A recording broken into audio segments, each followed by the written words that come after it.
From PRX, this is the Moth Radio Hour. I'm your host, Jay Allison, producer of this radio show. Childhood and teenagehood are times when all decisions feel significant. But with our still developing brains, we may not yet be the greatest at making those decisions. In today's episode, we explore the follies of youth, naivete, impulsive actions, and general wackiness. Our first teller, Trevor Nourse, told his story at a Moth Grand Slam in Louisville, where we partner with WFPL, a Louisville public media station. From the Baumhard Theater, here's Trevor. Three of us went into the cave that day. Now, I get a little fuzzy on details, but I know Jamie was there because he's the one who threw the rock. And I know my friend Terry was there because he kept going on about his watch. My friend Terry was a techie before that was really a thing. And he had just gotten this new watch. Timex had come out with this Indiglo watch line. And this watch had this new cool feature. You hit a button and it lit up this fluorescent bluish green color. And a funny thing, I told some kids this story and they all wanted to know, did the watch have GPS or could you play games on the watch? No, it was the 80s. The watch lit up. That's what it did. They weren't impressed, but we thought it was cool. And since I was the only one who had been into the cave before with the older kids, I had the flashlight and I led the way. Now, the entrance to the cave was a rite of passage all on its own. It was less than 30 inches in diameter. It was a 40-foot claustrophobic crawl that not everybody could make. But for those who did, it was worth it because it then opened up into this massive ballroom-sized cavern, and it had all these connecting tunnels that led to other caverns. There was a steep drop-off section with a shallow ledge that forced you to kind of hug the wall as you maneuvered across. There was even an underground river. And we had made it just about that far when we started to hear noises. We heard these squeaking, scratching, rustling noises. So I shined my light towards the sound and the ceiling. And there were bats. There were 50 bats, 100 bats. There could have been 1,000 bats hanging from the top of that cave. And that's when Jamie threw the rock. Now, I don't know if Jamie actually hit a bat, but he might as well have, because those bats got pissed. And those bats descended into that cavern like a big black bat tornado. And I don't know where I got the thought. I don't know if I read it in a book or if I heard it in a movie, but my only thought was that bats attack the hair of the head. And so I fell to the ground and I threw my hands up to protect my head. And somewhere in the midst of all of that bat frenzy attack, yelling, screaming, calamity, and commotion, I dropped the flashlight. It went out, and it was dark. It was pitch black, jet black. It was deathly black. Now, apart from being home to some of the most magnificent cave systems in the world, a lesser-known fact about South Central Kentucky is that it's also full of ghosts. The ghost of a well-to-do Southern debutante who, in her vanity and anger, cursed the sky and God above and was struck down by lightning. The ghost of a freed slave who was killed in a clearing at the end of a dirt road in the old county. On one of my earlier forays into the cave, the older kids had told me another ghost story. They told me a story about an awkward, shy boy named Lonnie who was lured into the cave by some of the older kids of his day. Kids who played a prank that went tragically wrong, and according to the legend, Lonnie never made it out of that cave.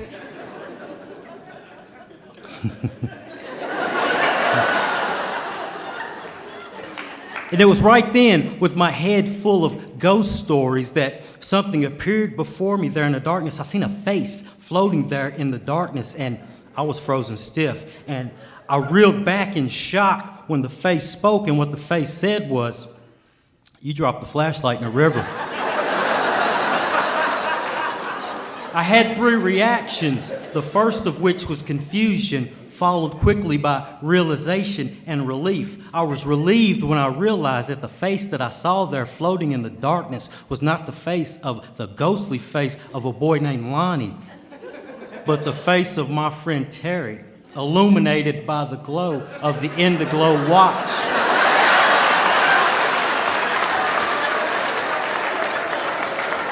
It would be 8 years before I would become a soldier in the United States Army and get the kind of night navigation training I could have used that day.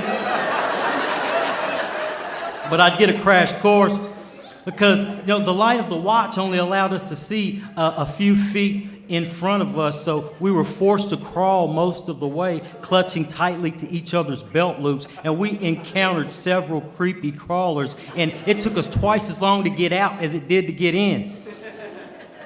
But we were able to find our way out of the darkness by the light of the Indiglow watch. And our adventures didn't end there at the cave. There would be many more close calls and narrow escapes, but somehow we managed to survive those restless and reckless southern Kentucky summers.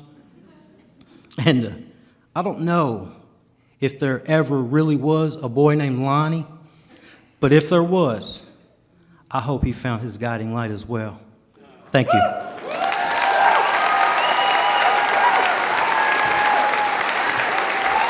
That was Trevor Nourse. Trevor works as a tree-climbing arborist, using skills he honed as a kid growing up in South Kentucky, scaling grain silos and climbing the cottonwood trees that line the muddy banks of the Ohio River. With a reputation as a snappy dresser, Trevor has worn many hats, literally and figuratively, from being a paratrooper in the U.S. Army to a welder in a shipyard and a forestry firefighter. Next up, the cutthroat world of children's pickup baseball. Storyteller Susan Rohde told this at one of our open mic story slam competitions in Chicago, where we partner with public radio station WBEZ. Here's Susan, live at the Moth.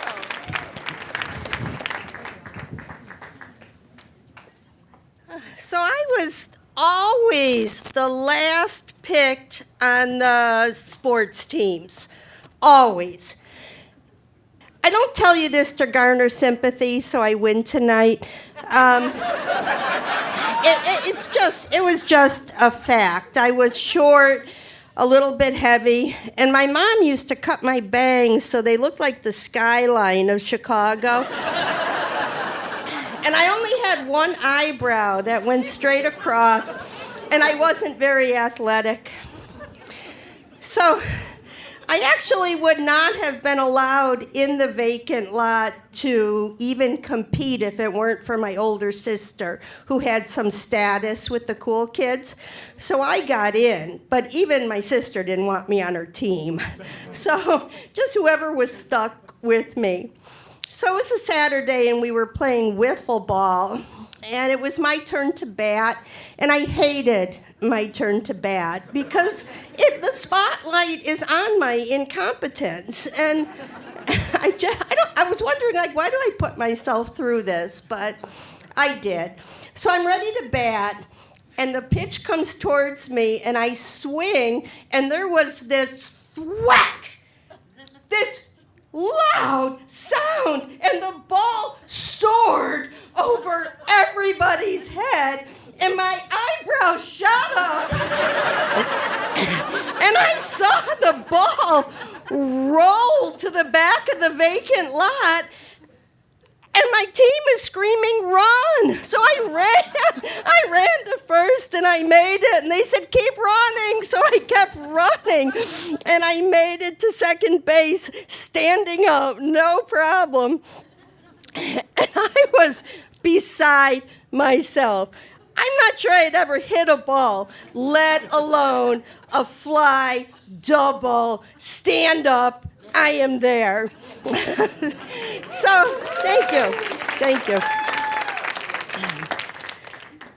So, So while I'm waiting for the next batter, I have this fantasy in my head of my teammates like hoisting me onto their shoulders and carrying me out of the vacant lot to this podium they had just built for me to receive my award.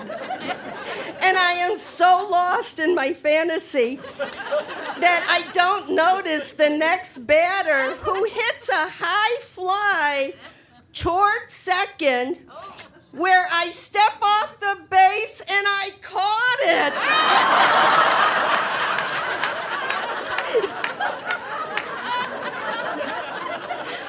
Never. I was beside myself. I hit a double. I caught a fly ball. Surely I am in a league of my own. And I am so excited until I hear this laughing. And the other team is clearly laughing at me. And my team is so mad, so angry. And there's this fight breaking out over whether that should count as 1 or 2 outs. Because those rules have not been written yet in baseball.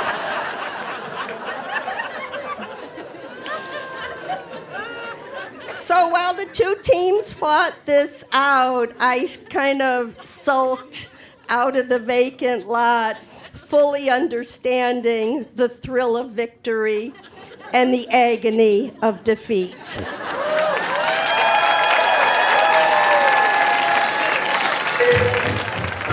Susan Rohde earned a bachelor's degree from Northwestern University at age 35. After that, she says she knew she could do anything, including careers in both professional development and clinical research, and earning 2 graduate degrees. She is most proud of the family that she and her husband created as foster parents for 20-plus years. Susan is a 4-time Moth Story Slam champion. She also teaches storytelling at McHenry Community College and can be seen at various storytelling shows around Chicago. We asked Susan for an update on her story, and she said, quote, "Still not good at sports." In a moment, teenage rebellion, bike jumps, and the important responsibilities of a camp counselor.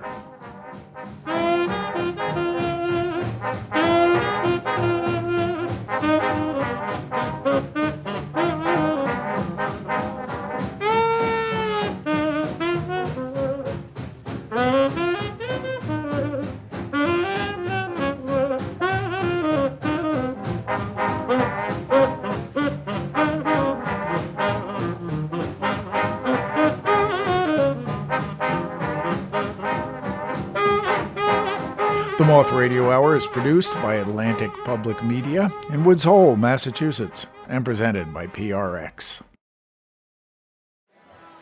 This is the Moth Radio Hour from PRX. I'm Jay Allison. In this episode, we're talking about the misadventures that go along with being young. Our next story takes place in a setting legendary for youthful hijinks, summer camp. From our Philadelphia Story Slam, here's Martha Cooney. The summer after I graduated from high school, I started working at this overnight camp. It was a Catholic camp in the Pennsylvania woods, and I really wanted to win Rookie of the Year my first year. This was a time when health and safety standards were really sort of open-ended. We had all these theme weeks. For Halloween week, the counselors got into costumes. We filled tube socks with flour and went around just pummeling the shit out of the campers. For Christmas week, the local fire company came and they pumped like 3 feet of the foam, the toxic forever chemical foam, onto the grass for snow. 300 campers were in. It was a free-for-all, breaking ankles, eyes are burning. So great. So Monday morning of Olympic week, Dave, one of the 20-somethings who ran the camp, approached me. Dave was a former pro rugby player from Scotland, and he used to wear his high-cut scrum shorts around camp, like basically the same coverage as a Speedo. And he came up to me and said, "Martha, would you carry the torch for opening ceremonies tonight?" And this was a huge deal for me because I was new to camp. I really wanted to be accepted. I hadn't done anything yet where I would be in the spotlight. So stakes were high, and I was like, yeah, I will carry the torch. The other torch runner was Jonathan from archery. He was a really quiet, really nice priest in training because the archdiocese would sometimes send seminarians to help out for the summer. There was this other guy who came like every year for 1 week, and he had great hair, but he was always a little bit drunk. So Monday night of opening ceremonies, the entire camp, 300 kids, they process up to the colors field. That's what we called the flagpole field. And they all have their flags of nations and their noisemakers, and they line up. And I'm ready. I have my sneakers on, and I go to the torch handoff spot by the basketball courts. The bullhorn sounds. Chariots of Fire starts playing from the speakers. The whole camp turns and looks at me. Jonathan from archery emerges from the woods.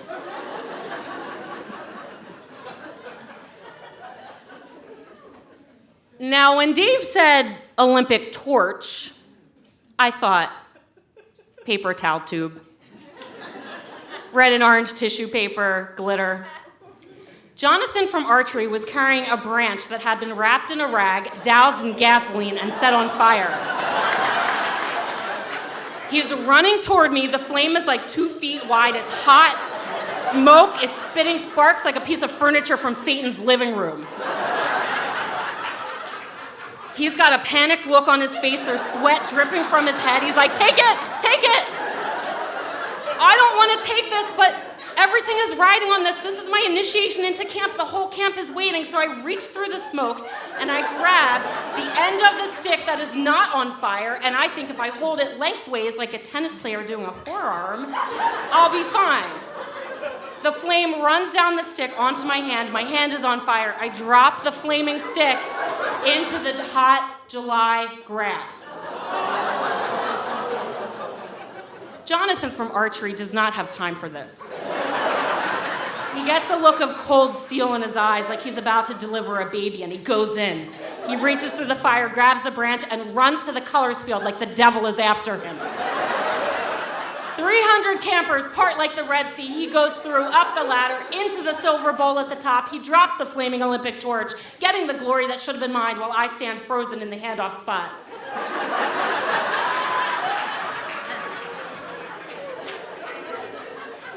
10 minutes later, Jonathan from archery and I are both in the camp infirmary, and Dave is wrapping up our wounds. He's burned all the hair off of his arms. My hand is crispy. Dave says, "You were on fire, and you didn't let go. Why did you not let go?" And I didn't say anything because you remember, I did.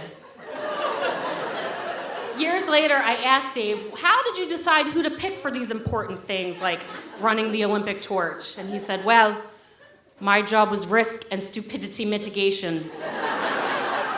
So I tried to pick someone who wouldn't do something foolish and fuck it up." Well, that summer, Jonathan won Always Willing to Volunteer. Dave won Best Legs. And I won Rookie of the Year.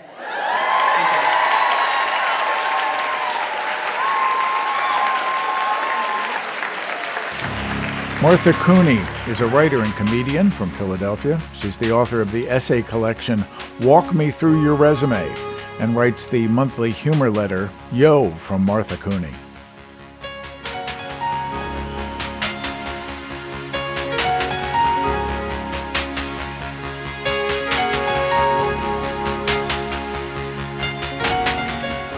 Next up, what would teenagehood be like without a little rebellion?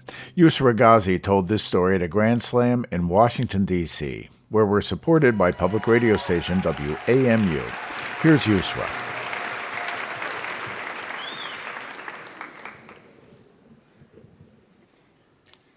I'm the nerdiest kid in my family.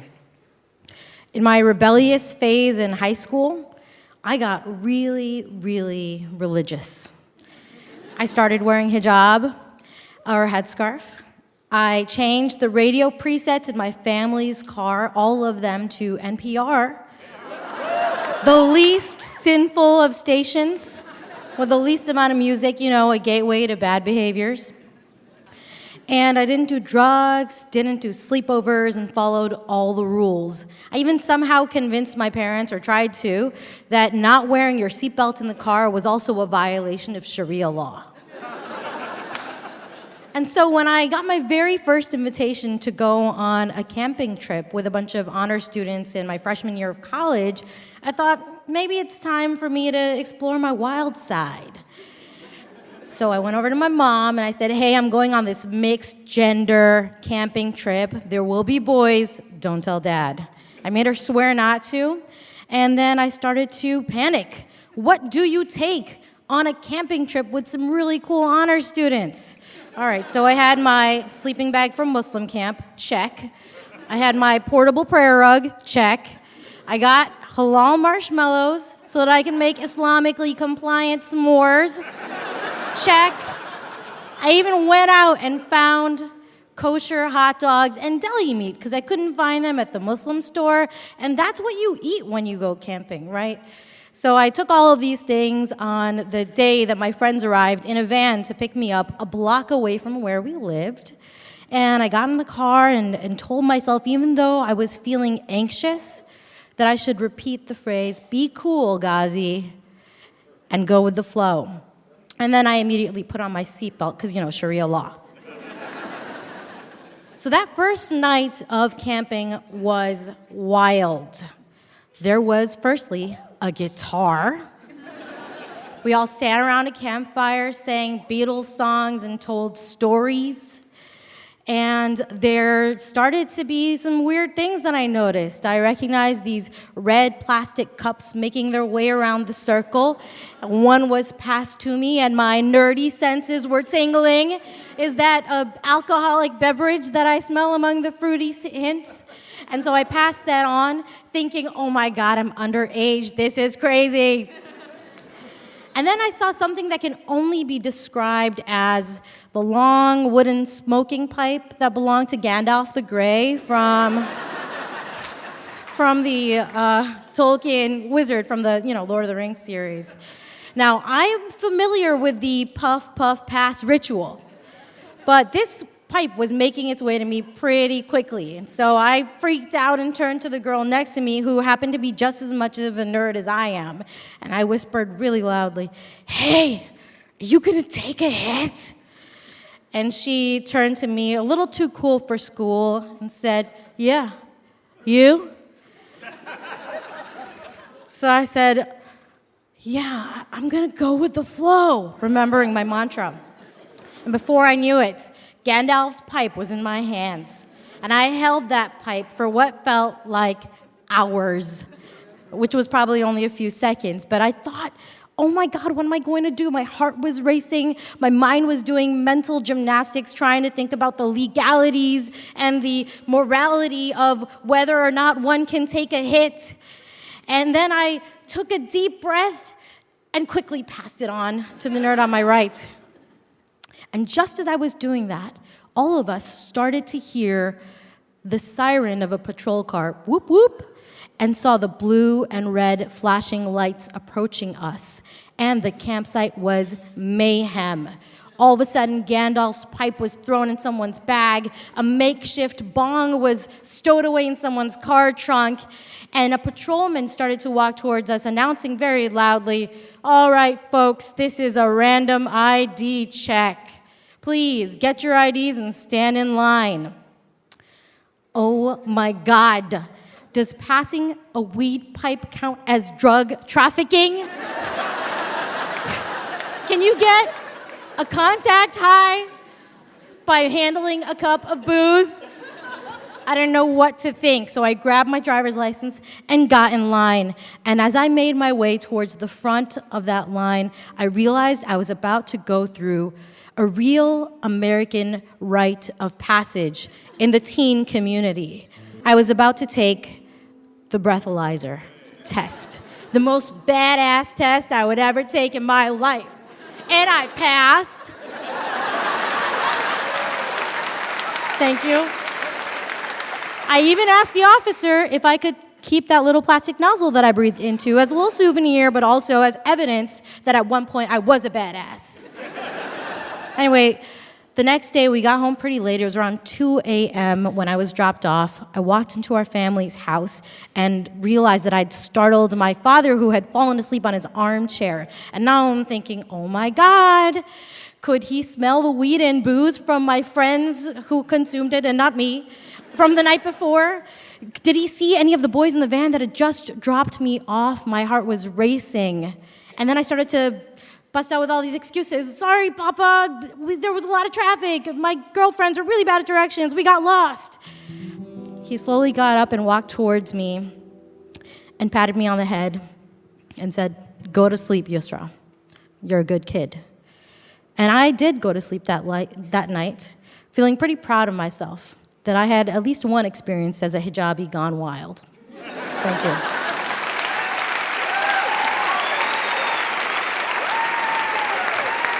That was Usra Gahzi. Usra is now a U.S. Foreign Service officer, currently living in Doha, Qatar. She grew up in northern Chicago and originally hails from Karachi, Pakistan. This ended up being Usra's last camping experience in the U.S., but since, she moved to Amman, Jordan, where she camped in desert valleys. She recently tried glamping in Saudi Arabia. Next up, another story about youthful risk-taking from Sivad Johnson. Sivad told this story to Slam in Detroit, where he partnered with public radio station WDET. Here's Sivad. Right there. When I regained consciousness, I recognized my mom, dad, and a few friends standing over me, looking concerned. Someone asked, "Sivad, are you okay?" I didn't answer. I did, however, have one question on my mind. I was 12 years old and my birthday had just passed, and I received a new BMX bike. It was royal blue. It had gold decals, handbrakes, and multi-spoke wheels. I pictured that with the right pilot aboard, that bike could probably jump over the school up the street. And I'm sure that wild imagination is what caused me to challenge my friends to a jumping contest. Now, the ante got upped when one of them suggested jumping over a large bush that for some odd reason was planted in the middle of his front lawn. Okay, challenge accepted. The following Saturday, 5 young daredevils assembled, ready to take flight. And the day was perfect. The ramp was constructed of the finest components. We had 2 car ramps placed side by side with a couple of milk crates on top of that. We had a slightly warped piece of plywood and a few bricks at the base to keep it all anchored. I'm pretty sure Hollywood stuntmen were using the same materials back then. We rode up to the starting spot and the first kid takes off for the ramp. He jumps but goes off center and lands at the right, just clipping the bush. When the second kid takes off, he decides to abort his mission before even reaching the ramp. The third contestant goes and actually clears the bush. But when he lands, both of his feet slip off the pedals. He nut crunches on that middle bar so hard, lets out a blood-curdling scream, and instantly becomes a spectator for the rest of the event. We laughed at him too. The fourth jumper goes, clears the bush easily, and lands perfectly on the other side. But he can't stop fast enough and slams into a car in the driveway next door. Amateurs.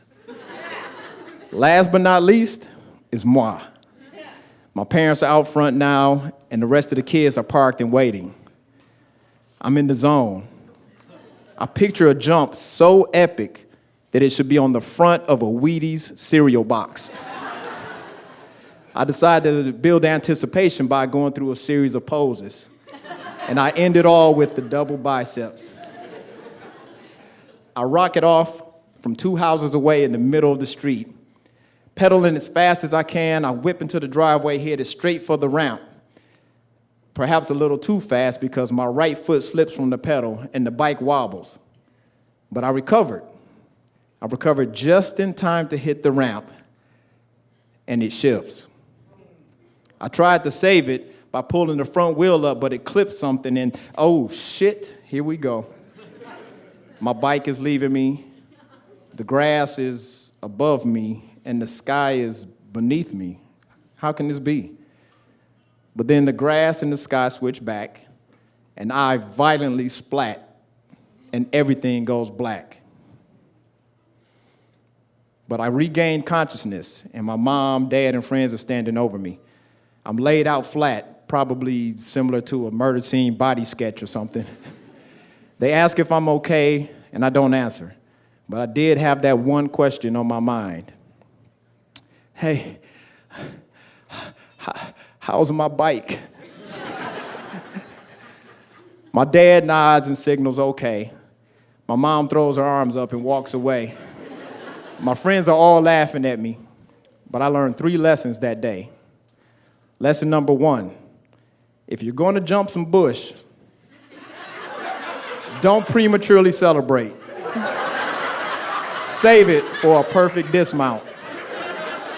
Lesson 2, speed is nothing without control. When you're riding, stay super focused and maintain your rhythm. And 3, if you're performing any physical feat and happen to black out and then wake up surrounded by your friends and parents, always, and I mean always, check your equipment first. Thank you.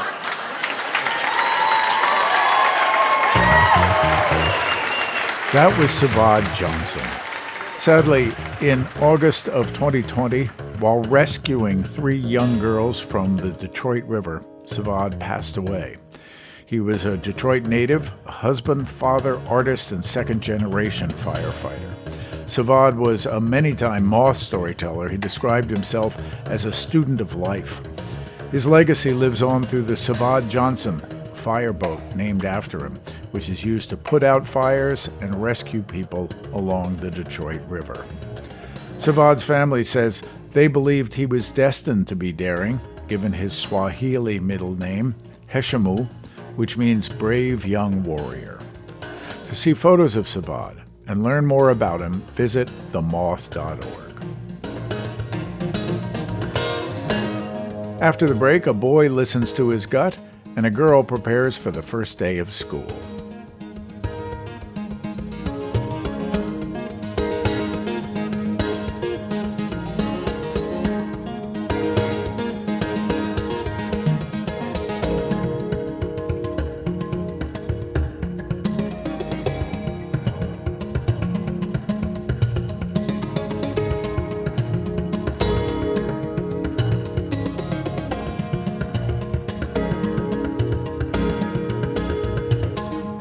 The Moth Radio Hour is produced by Atlantic Public Media in Woods Hole, Massachusetts, and presented by PRX. You're listening to the Moth Radio Hour from PRX. I'm Jay Allison. We've all made mistakes in our youth, including me. For one example, among many, consider the time my friends and I decided to have a BB gun fight at point-blank range. Stupid enough for you? Could we have put our proverbial eyes out? Yes. Was I covered with enough bruises that there was no reasonable falsehood to tell my mother? Yes. Should your kids or mine ever act like this? Please, no, it's not worth it, even for the stories. With that behind us, our next storyteller, Jim Hasson, perhaps like many of us, grew up with a, quote, healthy fear of strangers, instilled in him by his parents. Jim really took the lesson to heart. He'll tell you about it, live from our Story Slam in Philadelphia.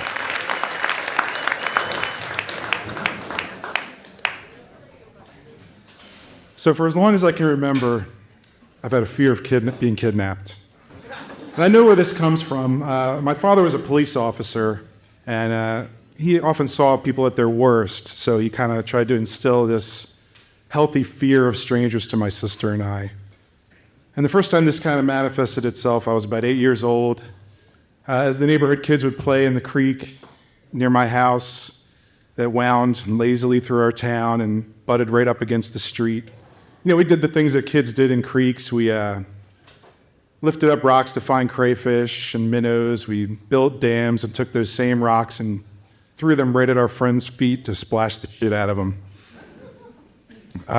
So this one day, a stereotypical white windowless van pulls up to us, and we are, a middle-aged man gets out and comes and starts asking us questions, like what our name is, what are we doing, where do we live. Most of the kids kind of like gleefully walked up to him and answered his questions, but I kind of stood in the back, very cautious, and watched him. And it wasn't, my Amber Alert didn't go off until the moment when he started telling us that he would buy the fish that we pulled out of that creek. And even an 8-year-old knew that we were not pulling any fish out of that creek that could go on a plate to eat. So I took off. You might want to note that I was not a hero. I wasn't like, come friends, let's get away from this guy. I just kind of wordlessly ghosted out of there and went home. And so I had mentioned that my dad was a police officer, which meant he worked shift work, which meant he was in one of 3 states. He was whether at work, he was asleep, or he was home wishing he was asleep. So I went in the house and told him, and he happened to be in this 3rd state. He was home, and to his credit, when I told him the story about the guy in the van, he didn't brush me off. He said, Jimmy, get in the car. And we did. It was my dad, the police officer, and his little deputy. And we drove back to the creek and asked the kids where the van went. And then we began winding our way through Havertown to try to find this white van. And luckily, we never found it, because I honestly don't know if I wouldn't know what would have happened if we did. But it was kind of nice because of my dad's job. We didn't get to spend much time together, and we had a little bonding moment there looking for that van. But my vigilance against kidnapping did not wane. When I was 13, I would walk to and from middle school, mostly alone. It was about 2 miles, and since my offspring is here, I'll say it was uphill both ways. And I had the overactive imagination where I would imagine getting almost kidnapped and I would escape, and I had different contingency plans for each leg of my trip. Most of them involved going over that very same creek and assuming that kidnappers didn't want to get their feet wet. And it was very, again, overactive imagination and irrational until the day that it actually happened. I was walking home. It was a late spring day, very impossibly sunny. And I was at the leg of my trip when I was almost home. I could see my house. So I didn't have a contingency plan for that situation because I figured I'd just sprint home. And then, sure enough, a car that I didn't recognize pulls right up to me. The driver pushes open the passenger seat drawer and beckons me over. And I kind of looked in, and because of the way the sun was, I couldn't see the person. It was just a shadowy figure wearing a baseball hat and sunglasses, trying to get me to come in. And I was like, oh, hell no. And I took off, except it didn't seem right for me just to go straight home. So I cut through the neighbor's driveway and then began making my way home through their backyards, knocking over swing sets, trampling gardens, just disturbing all manner of neighborhood dogs, making them lose their shit. And finally, going through pricker bushes, over fences, until finally I grabbed the door handle of my house and I knew I had made it. And I opened the door, ready to tell my dad, who was going to be proud of me. And he was actually in his 3rd state again. He was home. He was sitting at the kitchen table with my mom. They were laughing, and he was wearing a baseball hat and sunglasses. And I started to tell him my story, and he interrupted me and said, "Jimmy, what the hell is wrong with you? You see, my dad had got a new car that day, and he was very excited to pick me up on my way home from school to give me a ride, but I was so vigilant about being kidnapped that I just took off." And in the midst of him yelling and laughing at me, I kind of read between the lines and knew that my dad was proud of me, and that while he had a number of other things to worry about me, kidnapping wasn't one of them. Thank you.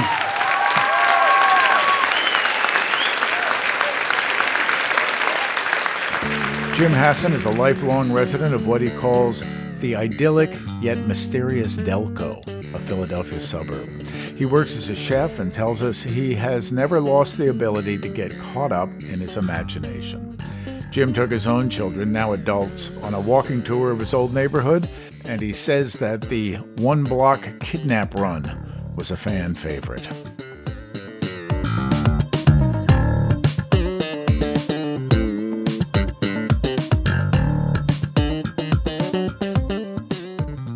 Our last story in this hour of youthful adventures comes from Nadia Hakim, who told us at a Grand Slam in Houston, which is supported by Houston Public Media.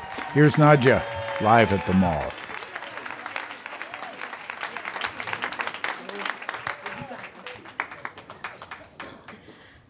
I was removing the hair from my legs multiple times a week, obsessively tweezing my eyebrows, wishing for colored contacts, and wanting to dye my hair because genetics had started slipping streaks of silver. And this list of things I wanted to change about myself was just continually growing, all the time. And at this particular moment, in my list, I was days away from starting the 8th grade. So 11 years old, not even 12. And I took a look at this list and I prioritized said list and then compared it to what would be met with the least amount of resistance from my parents. So I decided to hyper-focus on the hair above my upper lip. And my parents, they did everything they were supposed to. They told me I was beautiful, they were sincere about it, and they reassured me that the things I was picking apart about myself, no one was noticing. And especially when it came to my body hair, right? And this is probably true because my father is from quite possibly the hairiest country in the world, which is Iran. And then my mother is from quite possibly the least hairy country, the most hairless country in the world, which is the Philippines. So with that spectrum, they would be able to identify hairy, right? And but I could not, I was determined. And one day my mom comes home and she has a special hair removal cream just for the face. And I grab it, I rip apart the box, I toss the instructions, and my hairless mother looks at me and she says, "How long do you usually leave the cream on your legs?" And I said, 10 minutes. She said, "Okay. Well, how long do you think you should leave it on your face?" And me and my infinite wisdom, as a self-obsessed 11-year-old, I said 15 minutes. So we slather it on, we set the timer at the kitchen, and about 12 minutes in, I'm like, "Mommy, my skin's tingling." And she said, "Well, does it hurt?" And I said, "No, it actually feels like when you put Vapor Rub on my chest." And she said, "Well, it's probably getting into the follicles. You're okay." So I tough out the last 3 minutes, and we start removing it, and she can barely touch my skin with the wash rag without my eyes just welling up with tears. And we remove all of it, and we had successfully removed all of the hair. We had also successfully removed layers of my skin. We had successfully given me a chemical burn. So my skin was so raw and pink, and I thought, it can't get any worse than this. I'm gonna go to sleep, I'm gonna wake up in the morning, everything will be right as rain. So I went to sleep, woke up in the morning, and it was worse because it had scabbed over. It was this deep purple-brown scab in a perfect rectangle. It strongly resembled a fascist dictator's mustache. You know the one. And I begged my parents, mortified. I was like, "You cannot let me go to school like this. You cannot. I have to skip the first days of school." But my parents are immigrants. We never miss school, right? So they sent me to school, and I thought of clever ways to cover my mouth and walking with my head pointed down. And I made it through the first week of 8th grade just fine. I made it through the 8th grade just fine. So did all of my insecurities.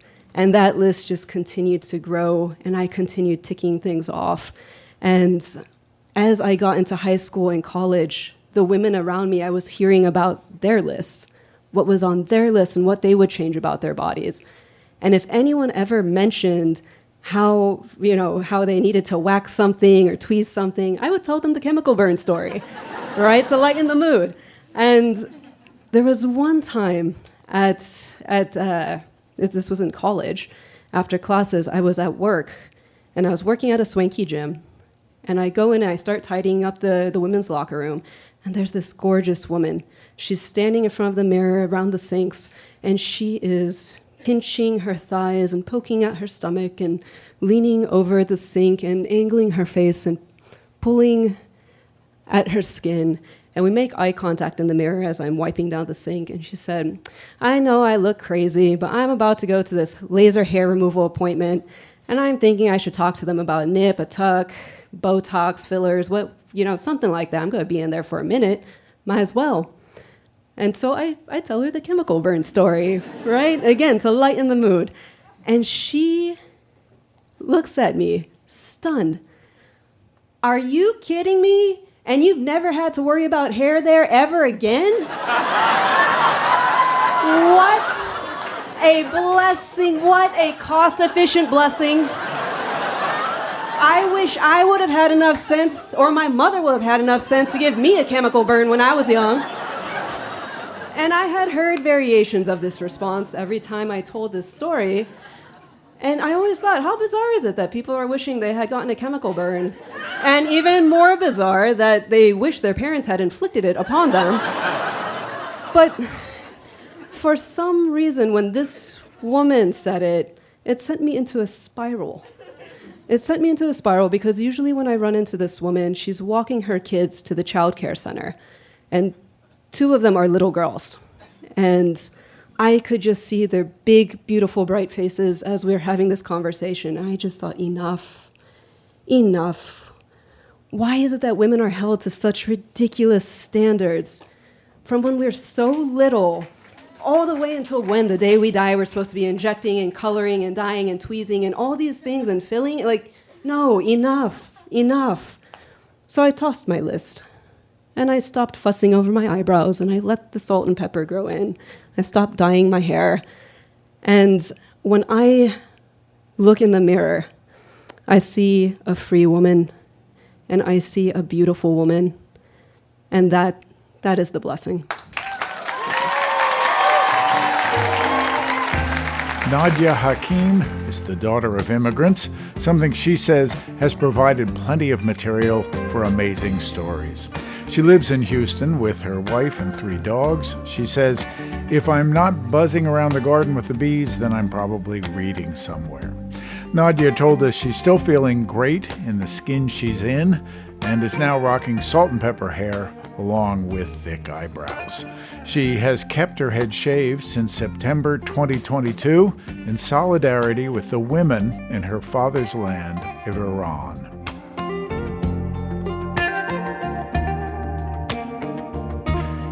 Do you have a story to tell us? Perhaps something about your youthful misadventures? You can pitch us your story by recording it right on our website or call 877-799-MOTH. That's 877-799-MOTH. The best pitches are developed for Moth shows all around the world. You can share the stories in this hour or others from the Moth archive and buy tickets to Moth storytelling events in your area, all through our website, themoth.org. There are Moth events year-round. You can find a show near you and come out and tell a story. You can find us on social media, too. We're on Facebook and X at The Moth, and on Instagram and TikTok at Moth Stories. That's it for this episode. We hope you'll join us next time, and that's the story from The Moth.